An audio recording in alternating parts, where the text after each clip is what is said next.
архитектор хүний үүргийг барилга байгууламжийг төлөвлөж, зураг төслийг боловсруулан барилга угсралтын ажлыг удирдах гэж заасан байдаг.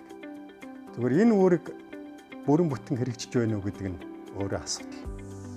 Барилгын ажлыг удирдах гэдэг цаанаа их олон төрлийн хариуцлагатай ийм ажил үүрэг.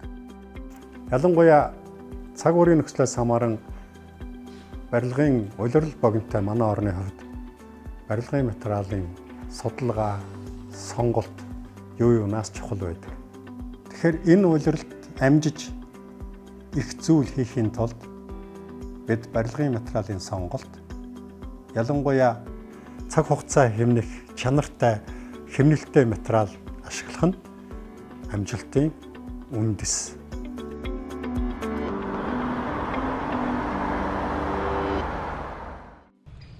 Тогтвортой ногоон хөгжил, байгаль дээлтэй 100% эко бүтээгдэхүүн Базальт фасад.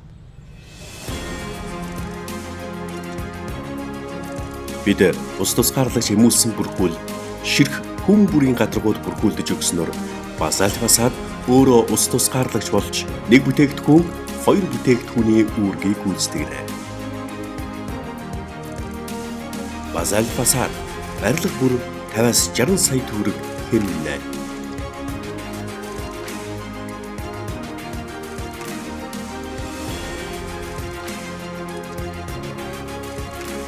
Монгол Базальтын инновац танд үргэлж хэмнэлтийг авчирнэ. Монгол Базальт хувьд сайд компани.